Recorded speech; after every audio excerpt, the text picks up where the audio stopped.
Muy buenas tardes, un saludo muy cordial. Continuamos con nuestros temas en el simposio sobre la última generación. Vamos a tener una palabra de oración y entonces vamos a entrar en el tema titulado Reflexiones sobre la naturaleza humana de Cristo y lo vamos a hacer en dos partes. Oremos.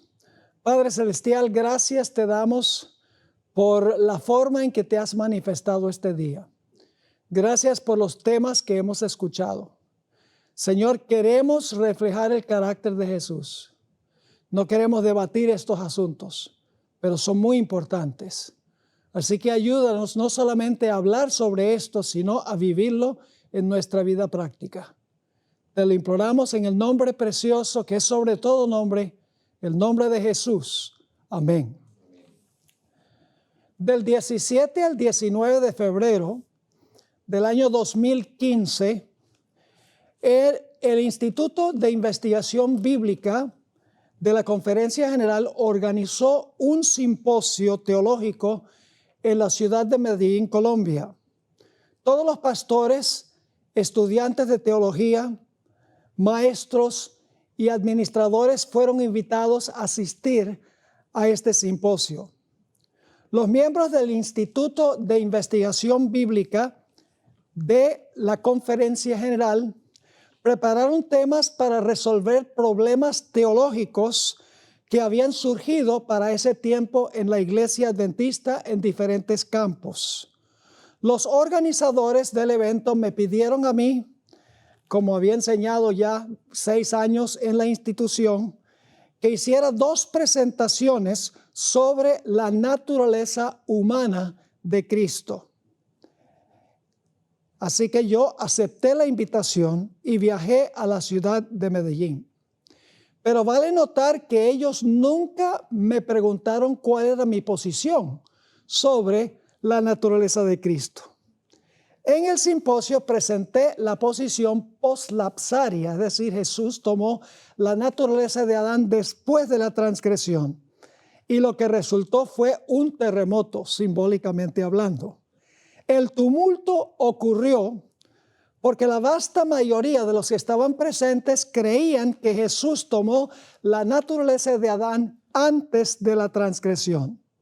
El tumulto fue tan grande que uno de los representantes del Instituto de la Conferencia General, quien por muchos años fuera el director de esa institución, tuvo que levantarse para apaciguar las aguas.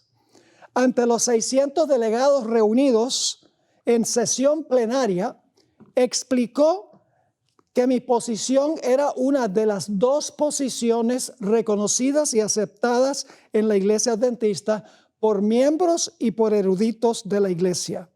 Dijo que mi presentación fue muy buena, pero expresó que hubiera querido que otra persona presentara la otra posición sobre la naturaleza de Cristo.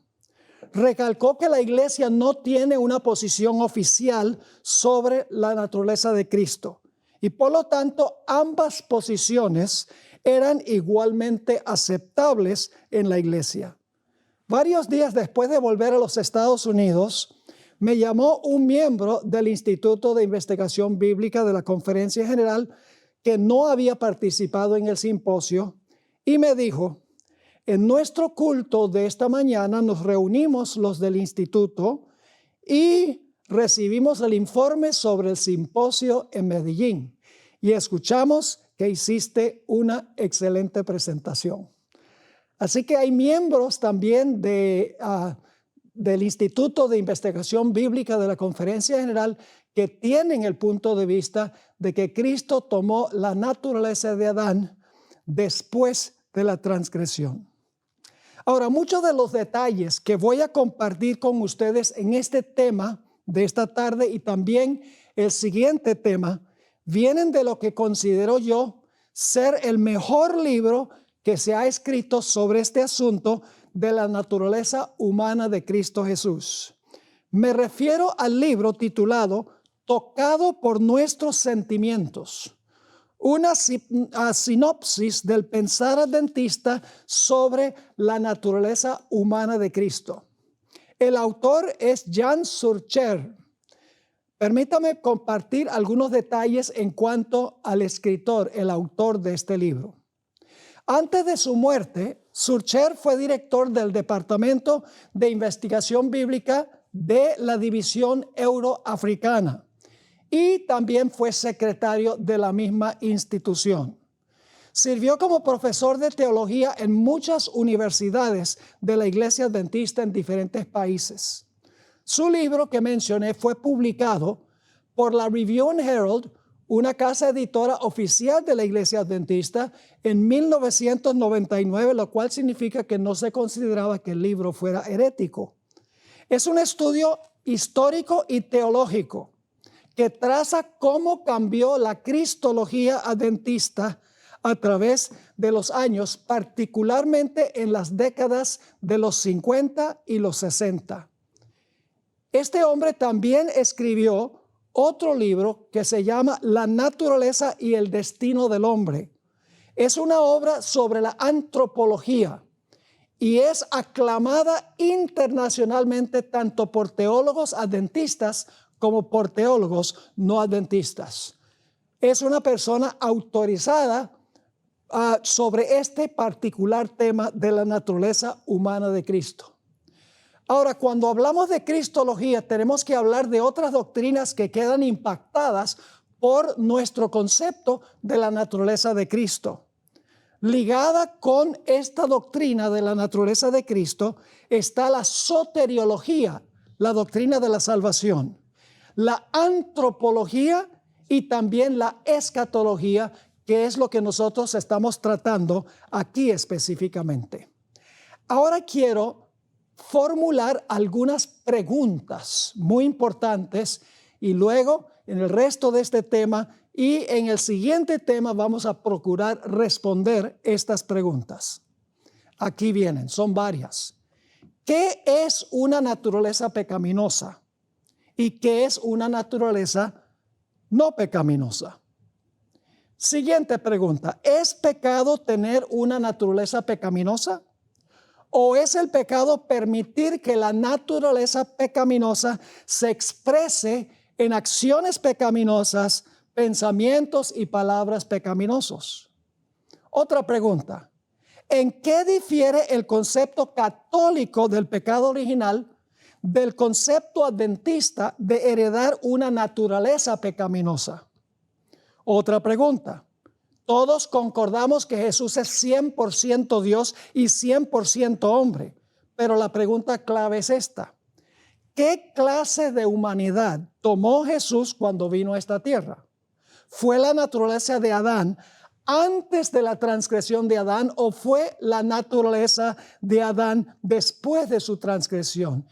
Y una pregunta adicional, ¿será posible que hay una tercera opción que posiblemente no hemos considerado muy seriamente? De eso hablaremos en la próxima presentación. Otra pregunta, ¿qué quiso decir la hermana White cuando afirmó que la naturaleza humana de Jesús no tenía propensiones hacia el pecado?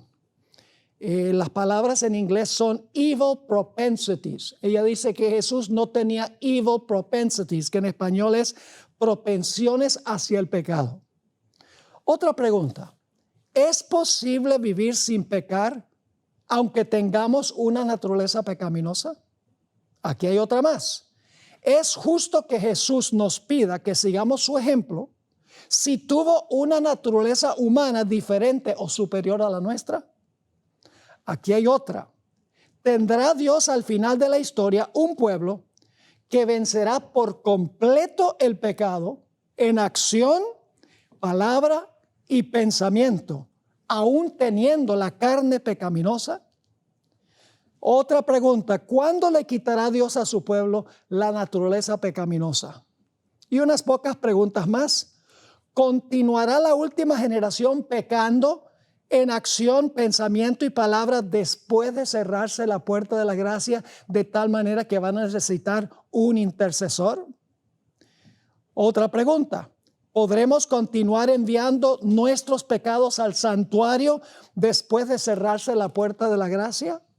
Dos más, ¿existe alguna evidencia fuera del espíritu de profecía que indica que tendremos que vivir durante el tiempo de angustia sin intercesor? Y la última pregunta, ¿se distinguirá en alguna forma la última generación de todas las demás generaciones de la historia? Es un mundo de preguntas que hemos formulado. Y este simposio va a contestar la mayoría, si no todas las preguntas que he formulado. Ahora, hay ciertos aspectos que no son negociables cuando hablamos del Señor Jesucristo. En primer lugar, Jesús es 100% Dios y es 100% hombre, pero nunca empleó su propio poder divino para librarse de la tentación. Dependió del poder divino de su Padre para vencer. Otro punto clave es que nosotros podemos vencer la tentación si cumplimos con las mismas condiciones que cumplió el Señor Jesucristo. Todos sabemos también que las tentaciones de Jesús fueron mucho mayores que las tentaciones que tuvo Adán. Mucho mayores que las tentaciones que tenemos nosotros. Yo pregunto, ¿cuándo es la última vez que Satanás te tentó para que convirtieras piedras en pan?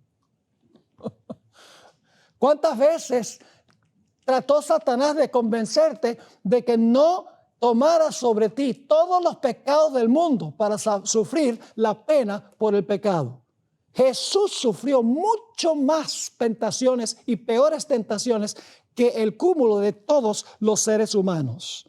Además de eso, Satanás asedió a Jesús día y noche durante toda su vida en esta tierra. Sus tentaciones fueron infinitesimamente mayores que las nuestras. No tenía ventajas sobre nosotros. Jesús no cultivó propensiones malas hacia el pecado. Quiero leerles esta cita del Espíritu de Profecía. Es una cita que se encuentra en el Comentario Bíblico Adventista, tomo 5, página 1102. Dice así: sed cuidadosos, sumamente cuidadosos, en la forma en que os ocupáis de la naturaleza de Cristo. No lo presentéis ante la gente como un hombre con propensiones al pecado. De eso vamos a hablar un poquito más adelante. Es decir, la palabra propensión significa inclinación. No lo presentéis a la gente como un hombre con propensiones del pecado. Él es el segundo Adán. El primer Adán fue creado como un ser puro y sin pecado, sin una mancha de pecado sobre él. Era la imagen de Dios. Podía caer y cayó por la transgresión. Por causa del pecado, su posteridad nació con tendencias inherentes a la desobediencia. Pero Jesucristo era el unigénito Hijo de Dios. Tomó sobre sí la naturaleza humana y fue tentado en todo sentido como es tentada la naturaleza humana. Podría haber caído, pero en ningún momento hubo en él, escuchen esto, la propensión hacia el mal. Fue asediado por las tentaciones en el desierto, como lo fue Adán por las tentaciones en el Edén.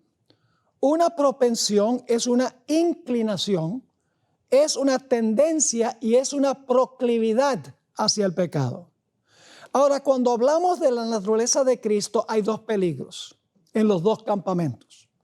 Por un lado, los que creen que Jesús tomó la naturaleza de Adán después de la transgresión, corren el peligro del legalismo y de la crítica de los demás. Debemos recordar que mientras más santa es una persona a la vista de Dios, más insanta, si es que existe la palabra, la persona se considera en sí misma. Por eso Isaías, cuando vio la gloria de Dios, dijo: estoy deshecho. Por eso, cuando Pedro se encontró a Jesús en la ribera del mar de Galilea, dijo: apártate de mí, que soy hombre pecador. Y por eso es que el apóstol Pablo dijo, miserable hombre de mí, ¿quién me salvará de este cuerpo de muerte? Y también porque Daniel, a pesar de que era un hombre santo que estuvo dispuesto a morir por sus convicciones, se incluyó con Israel en su oración de Daniel capítulo 9 diciendo, hemos pecado. Los más santos ante la vista de Dios son los que se ven a sí mismos los menos santos. Ahora, hay un peligro por el otro lado también. Para los que creen que Jesús tomó la naturaleza de Adán antes de la transgresión. Y el peligro es que pueden pensar que el pecado no es algo tan serio, que el pecado no se puede vencer. Pueden tratar de justificar el pecado por tener una naturaleza pecaminosa y por tener tendencias heredadas y cultivadas y dicen, bueno, yo tengo esa gran desventaja y por lo tanto es imposible vencer el pecado antes que Jesús regrese. Los que dicen que no es posible vencer el pecado en carne pecaminosa, no están diciendo que la carne es débil. Lo que están diciendo es que Dios no es fuerte. Lo que están diciendo es que la naturaleza pecaminosa del hombre es más poderosa que el poder y la gracia de Dios. Ahora, notemos algunos datos históricos en cuanto al cambio de la cristología de la Iglesia Adventista del Séptimo Día. No debemos como adventistas tratar de defender lo que es indefensible. A partir de la década de los 50, particularmente la segunda mitad de la década de los 50, la iglesia cambió su cristología de una posición poslapsaria a una posición prelapsaria. La iglesia ha adoptado una nueva cristología. Es un hecho indiscutible que la mayoría de los eruditos de la iglesia adventista hoy en día que enseñan en nuestras escuelas teológicas han adoptado esta nueva teología. Ahora, A.T. Jones y E.J. Waggoner fueron los dos predicadores del famoso Congreso de Indianápolis del año 1888. Ambos enseñaron que Jesús tomó la naturaleza de Adán después de la transgresión de Adán. Y la hermana White endorsó los mensajes de los dos. Waggoner sugirió que reflexionáramos sobre los antecesores de Jesús en Romanos 1 y el versículo 3, para determinar cuál naturaleza tenía Jesús cuando nació. Entre sus antecesores estaba Abraham, quien mintió. Estaba David, quien cometió adulterio y que mandó a matar a Urías Eteo. Y estaba el idólatra Manasés. Jesús no se libró de la herencia de sus antecesores. Según Jones, Jesús poseía nuestras pasiones y tendencias, pero nunca Jesús respondió al jalón que hacían las pasiones y las tendencias. Es vital comprender la diferencia entre tener pasiones y tendencias, pero no responder al jalón de esas tendencias. Jones afirmó lo siguiente: la liberación y la victoria no se ganan quitando la naturaleza humana, sino recibiendo una naturaleza divina que puede subyugar y dominar a la humana. La Escritura no dice: sed transformados por la renovación de vuestra carne, sino transformados por la renovación de nuestra mente. Es decir, la mente de Jesús era lo que le daba la victoria sobre el pecado. La traslación será por la renovación de nuestra carne, pero tenemos que ser transformados primero por la renovación de nuestras mentes. Elena White parece tener ideas encontradas sobre el asunto si el hombre poseía las pasiones del Adán caído o no. Quiero leer dos citas donde da la impresión de que sí y no. La primera está en La maravillosa gracia de Dios, página 159. Dice así: era un poderoso peticionario que no poseía las pasiones de nuestra naturaleza humana caída. Ahí dice, no poseía las pasiones de nuestra naturaleza humana caída, Pero estaba asediado por flaquezas semejantes, tentado en todo sentido como nosotros. Jesús soportó una agonía tal que requería la ayuda y el apoyo de su Padre. Ahora, fíjense la otra cita, se encuentra en la Matutina en Lugares Celestiales, página 155.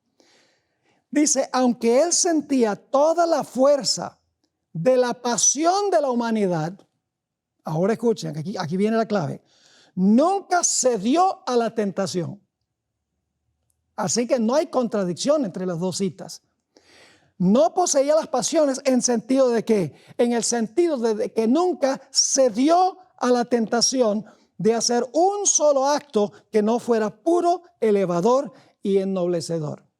Jones continuó con las siguientes palabras. La carne de Jesucristo fue nuestra carne y en ella estaba todo lo que está en nuestra carne. Todas las tendencias al pecado que están en nuestra carne estaban en la carne de él, jalándolo a que consintiera en pecar. Pero Jesús nunca permitió que el jalón se manifestara. W. Prescott, uno de los teólogos de la Iglesia Adventista, primordialmente a fines del siglo XIX y principios del siglo XX, escribió lo siguiente: aun cuando Jesucristo tomó carne de pecado, la carne en la cual pecamos, él tomó esa carne, se vació a sí mismo, recibió la plenitud del mismo Dios y Dios lo guardó de pecar en esa carne de pecado. Es decir, se puede tener la carne de pecado, pero Dios puede guardar a la persona de pecar. Sigue diciendo, de modo que, aunque se manifestó en carne de pecado, Dios por medio de su Espíritu y el poder que moraba en él, lo guardó sin pecar en esa carne de pecado. Y créanme, en el tema de mañana voy a hacer mucha lectura. Tengo un mundo de citas del Espíritu Profecía donde ella dice precisamente lo que dice Prescott y los que dice Jones y lo que dice Waggoner. Aquí está otra cita de Prescott. La carne que Cristo tomó cuando vino aquí es la única carne que alguien nacido de mujer podría haber tomado, es decir, la carne de pecado. Sigue diciendo, él no tomó la semejanza del hombre como era Adán antes de su caída, sino que descendió al mismo plano a donde había caído el hombre y tomó sobre sí mismo la carne de pecado. Y una última cita corta, fue tentado en carne de pecado, no en la carne en que pecó Adán. Esa ha sido la posición de la Iglesia Adventista durante toda su historia hasta el final de la década de los 50 y el principio de la década de los 60. El 31 de octubre de 1895, Elena White escuchó a Prescott predicar un sermón sobre Juan 1:14, aquel verbo se hizo carne, donde Prescott dijo que Jesús nació con carne de pecado. No porque él haya pecado, sino porque tenía una naturaleza pecaminosa. Y la hermana White dijo que fue un tremendo sermón, endorsó el sermón. Los católicos y muchos protestantes enseñan la doctrina del pecado original.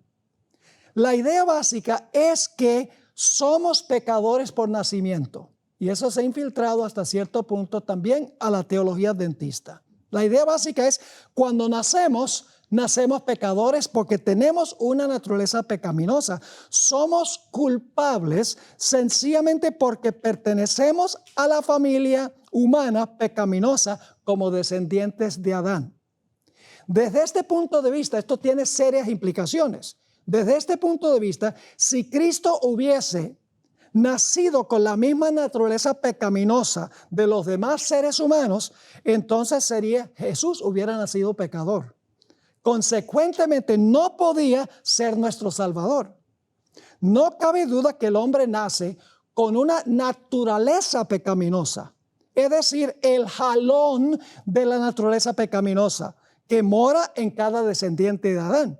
Y el jalón del pecado nos lleva a cometer actos pecaminosos.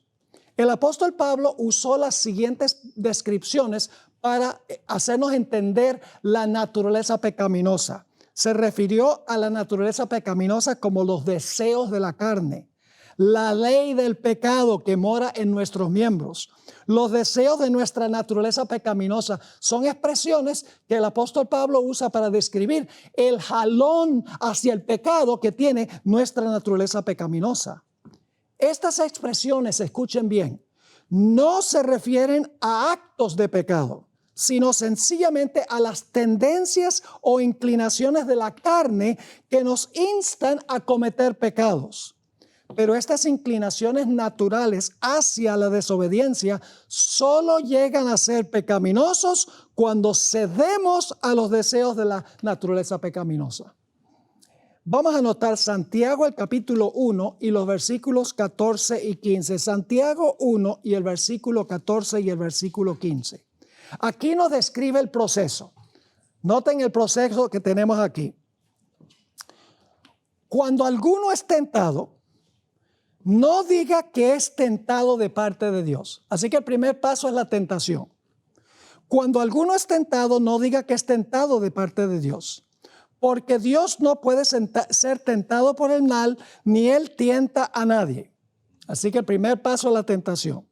Sino que cada uno es tentado cuando de su propia concupiscencia, eso es el jalón de la naturaleza pecaminosa, cuando su propia concupiscencia es atraído y seducido. Es decir, la naturaleza pecaminosa nos da el jalón para pecar. Versículo 15. Entonces la concupiscencia, es decir, el jalón de la naturaleza pecaminosa a la cual respondemos, después que ha concebido, da a luz el pecado. Ahora entonces la naturaleza pecaminosa da el jalón, respondemos al jalón y cometemos el pecado. Y luego dice, y el pecado siendo consumado da a luz la muerte. ¿Qué es pecado? El pecado es escoger desobedecer a sabiendas la voluntad de Dios en pensamiento, motivo, intención, palabra o acción. El pecado es ejercer nuestra naturaleza caída en oposición a la voluntad de Dios. Si el pecado no es asunto de nuestra naturaleza, sino de nuestra elección, entonces Cristo podría haber, esto es muy importante, Cristo podría haber heredado nuestra naturaleza pecaminosa sin convertirse en pecador. Jesús permaneció para siempre sin pecado, porque el mismo instante que llegaba la tentación, escogió obedecer a Dios y nunca permitía que la naturaleza pecaminosa le hiciera el jalón y controlara sus elecciones. Su herencia fue la misma que la nuestra, pero sus elecciones fueron diferentes. No respondió nunca al jalón, podríamos decir, de la naturaleza pecaminosa. En realidad, hermanos y hermanas, este asunto de la naturaleza de Cristo, todo se reduce a un punto y es cuál es nuestra definición del pecado. Cuando tenemos la definición correcta del pecado, el asunto de la naturaleza de Cristo se resuelve. ¿Creemos nosotros que el pecado es tener una naturaleza pecaminosa o es permitir que la naturaleza pecaminosa se manifieste en acciones pecaminosas? La Iglesia Adventista siempre creyó que la forma en que el pecado se manifiesta es cuando se transgrede la ley, que no es pecado tener una naturaleza que es pecaminosa, pero con el transcurso del tiempo se ha cambiado el punto de vista y se cree que tener una naturaleza pecaminosa es pecado. La Biblia nos dice qué es el pecado. Algunos dicen el pecado es separación de Dios. No, el pecado no es separación de Dios. El pecado, la separación de Dios es la consecuencia del pecado. La hermana White dice que hay una sola definición en la Biblia del pecado. Dice, la única definición está en 1 Juan 3:4, donde dice, el pecado es ¿qué cosa? Transgresión de la ley. Así de sencillo es. Noten algunas citas del Espíritu de Profecía sobre este particular. Mente, carácter y personalidad, tomo 2, página 447. Hay pensamientos y sentimientos sugeridos y fomentados por Satanás, que molestan aún a los mejores hombres. Pero si no se los alberga, si se los rechaza por odiosos, el alma no se contamina con la culpa y nadie recibe la mancha de su influencia. Qué tremenda cita. Aquí hay otra. Mensajes para los jóvenes, página 65. Mediante la fe y la oración, todos pueden cumplir los requerimientos del evangelio. Ningún hombre puede ser obligado a pecar. Primeramente debe ser ganado su propio consentimiento. El alma debe proponerse a cometer el acto pecaminoso. Eso es dejar que la naturaleza pecaminosa se exprese. El alma debe proponerse a cometer el acto pecaminoso antes de que la pasión pueda dominar a la razón o la iniquidad triunfar sobre la conciencia. La tentación, por fuerte que sea, no es nunca una excusa para pecar. Los ojos de Jehová están sobre los justos y atentos sus oídos al clamor de ellos. Clama al Señor, alma tentada. Échate impotente e indigna en brazos de Jesús y echa mano de su auténtica promesa. El Señor oirá. Él sabe cuán fuertes son las inclinaciones del corazón natural y ayudará en cada momento de tentación. Jesús sabe cuán fuertes son las inclinaciones o las tendencias del corazón porque Él las tuvo también. Aquí hay otra cita. Esta cita se encuentra en el libro Mensajes Selectos, tomo 1, páginas 111 y 112. En sus conflictos con Satanás, la familia humana dispone de toda la ayuda que tuvo Cristo. ¿Cómo dice eso? En sus conflictos con Satanás, la familia humana dispone de toda la ayuda que tuvo Cristo. Él no tuvo ninguna ayuda que no podemos tener nosotros. Sigue diciendo, no necesitamos ser vencidos. Podemos ser más que vencedores mediante aquel que nos ha amado y ha dado su vida por nosotros. Habéis sido comprados por precio. ¿Y qué precio? En su humanidad, el Hijo de Dios luchó con las mismísimas, terribles y aparentemente abrumadoras tentaciones que asaltan al hombre. ¡Wow! En su humanidad, el Hijo de Dios luchó con las mismísimas, terribles y aparentemente abrumadoras tentaciones que asaltan al hombre. Sigue diciendo, tentaciones a complacer el apetito, a aventurarse atrevidamente donde Dios no nos conduce y a adorar al Dios de este mundo, a sacrificar una eternidad de bienaventuranza por los placeres fascinadores de esta vida. Cada uno será tentado, pero declara la palabra que no seremos tentados más allá de lo que podamos soportar. Podemos resistir y vencer al astuto enemigo. Una última cita en Signs of the Times, noviembre 21, 1892. Habla de Jesús. Aun cuando tenía toda la fuerza de la pasión de la humanidad, nunca cedió a la tentación de hacer aquello que no era puro, elevador y ennoblecedor. ¿Qué pasó con Jesús? El instante que llegó a la tentación, Jesús nunca sintió la inclinación o la propensión de responder a esa tentación.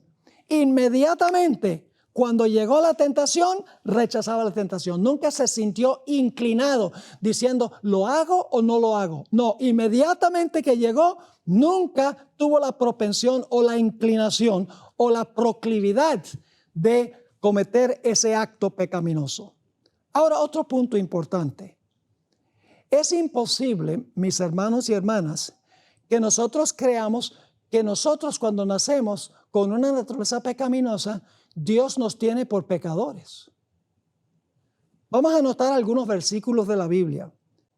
El alma que pecare, esa morirá. El Hijo no llevará el pecado del Padre. Quiere decir que nosotros en realidad no somos culpables del pecado de Adán. El Hijo no llevará el pecado del Padre, ni el Padre llevará el pecado del Hijo. La justicia del justo será sobre él y la impiedad del impío será sobre él. Noten lo que dice también Deuteronomio 24 y el versículo 16. Los padres no morirán por los hijos, ni los hijos por los padres. cada uno morirá por su pecado. Y ahora hay una cita espectacular del Espíritu Profecía. La sierva de Dios escribió: es inevitable que los hijos sufran las consecuencias de la maldad de sus padres. ¿Las qué? Las consecuencias de la maldad de sus padres. Pero no son castigados por la culpa de sus padres, a no ser que participen de los pecados de estos. Clarísimo. Por eso la hermana White dice que hay algunos bebés que los ángeles van a tomar en sus brazos y se los van a entregar a sus madres en la resurrección. Sigue diciendo: sin embargo, generalmente los hijos siguen los pasos de sus padres por la herencia y por el ejemplo, es decir, por la herencia y por cultivar.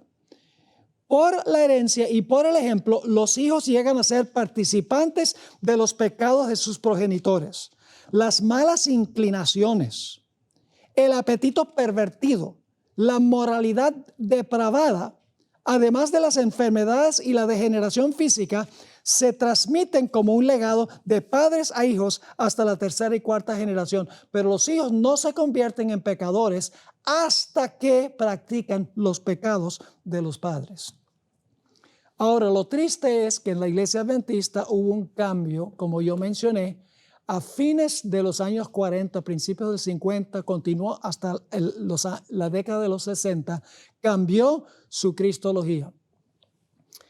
Se cree que el lugar a donde en realidad abiertamente comenzó este proceso fue cuando se cambió una nota en el libro que en español se llama Las Hermosas Enseñanzas de la Biblia, en inglés Bible Readings for the Home Circle. En la versión de 1947, hasta el año yendo hacia atrás, hasta el año 1914, todas las ediciones de este libro tenían, como yo voy a leer ahora. Es la sección 4, el título es Una vida sin pecado, y es la pregunta número 6. Y la pregunta es: ¿cuán plenamente compartió Jesús nuestra común humanidad? Esto es lo que se encuentra en la edición de 1947 y todas las ediciones hacia atrás hasta el año 1914. Fíjense qué claro. En su humanidad, Cristo participó de nuestra naturaleza pecaminosa caída. ¿Cómo? En su humanidad, Cristo participó de nuestra naturaleza pecaminosa caída. Y voy a leer un montón de citas en el tema de mañana, donde la hermana White confirma esto. Dice: de no ser así, no podría haber sido hecho como sus hermanos, es decir, como nosotros. No podría haber sido tentado en todos los puntos como nosotros.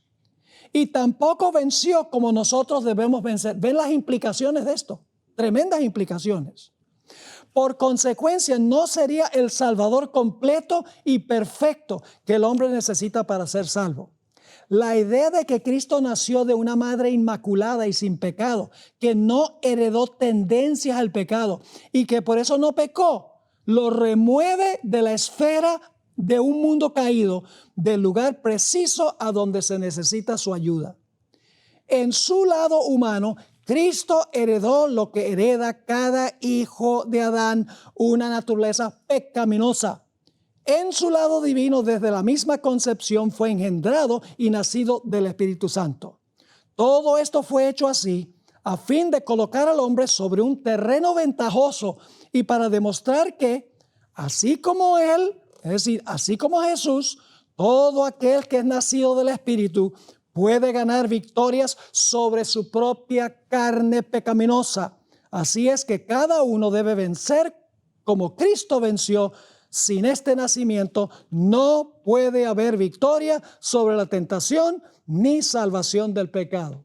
Bien claro, ¿verdad que sí? Es solamente un ejemplo. Hay un libro que fue escrito por Ralph Larson. Tiene que ver, se llama El Verbo hecho carne, donde incluye miles de citas de los pioneros y del Espíritu de Profecía donde dice claramente que Jesús heredó la naturaleza pecaminosa de los seres humanos, pero nunca permitió que la naturaleza pecaminosa se expresara en actos pecaminosos. Hasta la edición de 1949, todo permaneció así. Pero en 1949 se le pidió al profesor D.E. Rebock del Seminario Adventista en Washington que repasara el texto del libro Las hermosas enseñanzas de la Biblia con el fin de preparar una nueva edición. Este libro reflejaba la posición que acabo de describir en esta cita. Cuando Rebock encontró esta nota que acabo de leer, él dijo, este es un problema, esto hay que cambiarlo. Leroy Froom comentó lo siguiente: cuando Rebock encontró la desafortunada nota en la página 174 en el estudio sobre la vida sin pecado, Rebock se dio cuenta que esto no era verdad. Así que la nota incorrecta fue quitada y no se ha incluido en ninguna edición desde ese entonces. Se quitó la nota porque se estaba adoptando una nueva cristología. El pastor Froom quería que la iglesia adventista fuera reconocida y aceptada por los evangélicos, quienes no creían que Cristo había venido en carne pecaminosa. Froom le dijo a los evangélicos que esa idea de que Cristo tomó la naturaleza pecaminosa era tan solo una pequeña minoría en la iglesia que tenían ese concepto, y que lo que decía las hermosas enseñanzas de la Biblia era solamente un pequeño ejemplo de gente que estaba un poquito en los márgenes de la iglesia. Entre 1955 y 1956 se celebraron 18 reuniones entre nuestros líderes y Walter Martin y Donald Grey Barnhouse y otros líderes evangélicos. Y quiero leerles lo que nuestros líderes le dijeron a Donald Grey Barnhouse y a Walter Martin: que la mayoría de la denominación siempre ha creído que Jesús tomó una naturaleza humana sin pecado, santa y perfecta, a pesar de que ciertos escritores habían logrado ocasionalmente incluir en sus libros puntos de vista contrarios que eran repugnantes para la mayoría. Eso es históricamente completamente incorrecto. Porque si leen el libro de Ralph Larsen, es un libro grande, tendrá que 200, 300 páginas, donde tiene cita tras cita tras cita, yendo hasta la época antes de Elena G. White, continuando hasta 1949, donde los pioneros dijeron que Jesús tomó la naturaleza pecaminosa de Adán. Según Donald Grey Barnhouse, y dicho sea de paso, ahora ese hombre murió hace mucho tiempo, era pastor de una iglesia presbiteriana bien grande en la ciudad de Filadelfia. Hoy en día en Family Radio, en la noche, transmiten sermones de Donald Grey Barnhouse, aunque murió hace muchísimos años.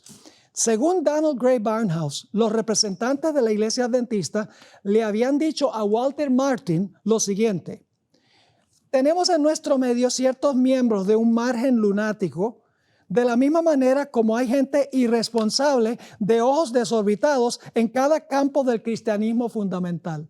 Es decir, los que enseñaban la idea de que Cristo tomó la naturaleza pecaminosa del hombre, esos eran personas con ojos desorbitados y eran miembros del margen lunático de la iglesia.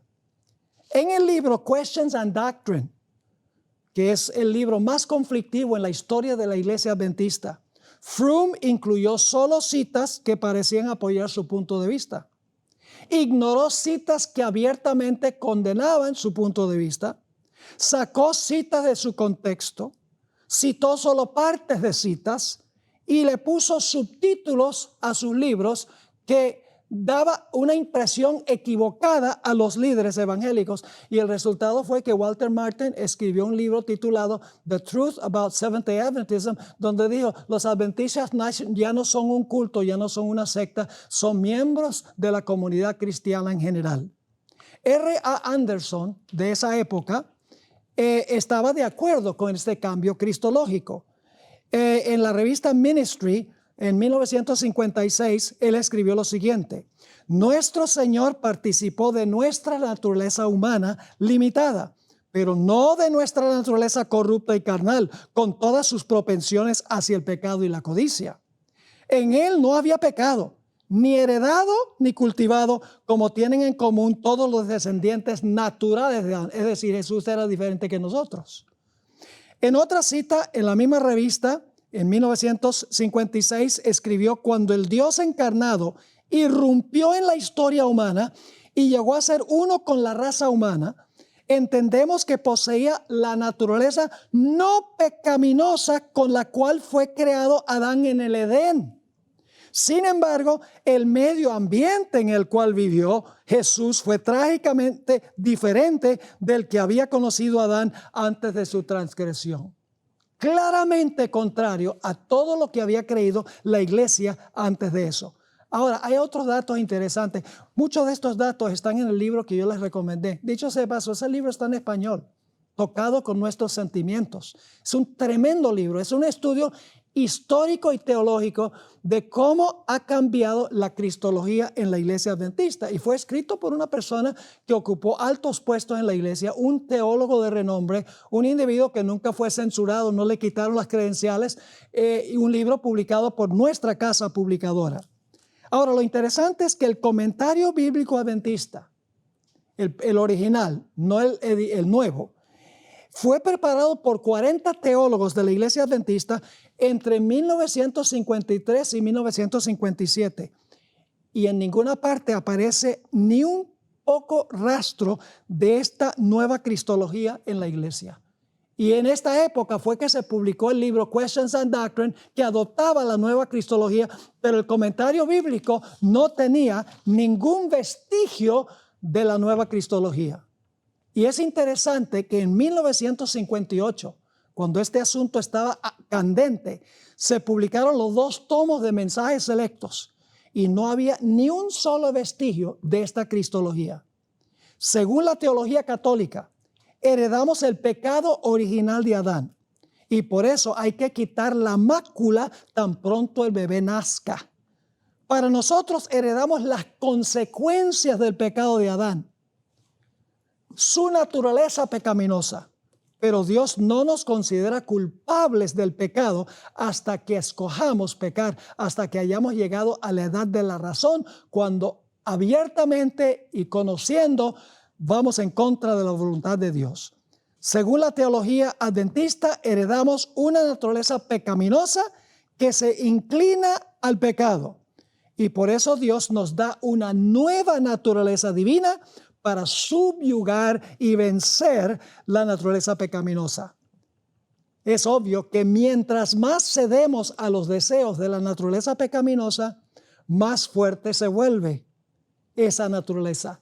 La naturaleza que alimentamos será la que será más fuerte. Ahora vamos al comienzo de la historia. Vamos a hablar de Adán y Eva. Escuchen bien, Jesús no nació con la naturaleza de Adán inmediatamente después que Adán cayó. Jesús recibió la naturaleza, como diríamos, la naturaleza regenerada de Adán.